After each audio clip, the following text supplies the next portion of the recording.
Office থেকে ফিরে সোফায় গা ভাসিয়ে এসির রিমোট টিপে 20 থেকে 21 ডিগ্রি করে খানিকক্ষণ বসে থাকা অনেকের অভ্যাস। এই গরমে পাখার তলায় নয়, এসির ঠান্ডা হাওয়ায় গভীর ঘুমে আচ্ছন্ন হওয়াটা রোজকার ঘটনা। বাইরের প্যাচপ্যাচে গরম থেকে আরাম পেতে অধিকাংশই এসিকে 20 থেকে 21 ডিগ্রি করে রাখেন। অনেকের আবার তাতে মন ভরে না, 20 থেকে নামিয়ে 18 ডিগ্রিতে সেট করে রাখেন। আবার অনেকেই আছেন গোটা গ্রীষ্মকালটা ঘরে এসি চলাকালীন গায়ে চাদর দিয়ে ঘুমান। এতে আপনার শরীরের কতটা ক্ষতি করছেন জানেন? বিশেষজ্ঞদের মতে সাধারণত মানুষের স্বাভাবিক তাপমাত্রা থাকে 35 ডিগ্রি সেলসিয়াস। বাইরের 23 থেকে 39 ডিগ্রি সেলসিয়াস তাপমাত্রা পর্যন্ত শরীর সহ্য করতে পারে। একে বলে হিউম্যান বডি টেম্পারেচার টলারেন্স। শরীরের স্বাভাবিক তাপমাত্রা থেকে যখনই ঘরের তাপমাত্রার ভারসাম্য নষ্ট হয়, তখন মাথা যন্ত্রণা, হাঁচি, জ্বর ভাব দেখা যায়।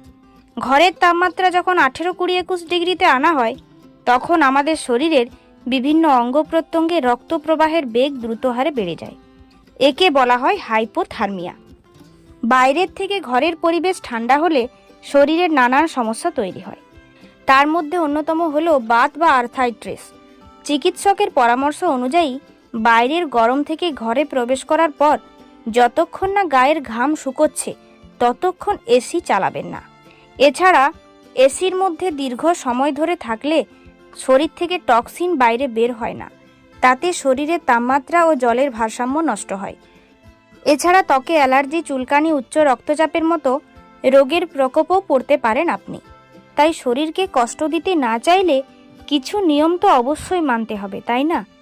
যেমন ধরুন, ঘরের তাপমাত্রা রাখতে হবে 25 থেকে 27 ডিগ্রি সেলসিয়াস, অর্থাৎ এসির ম্যানুয়াল মোডে রাখুন 25 থেকে 27 ডিগ্রি।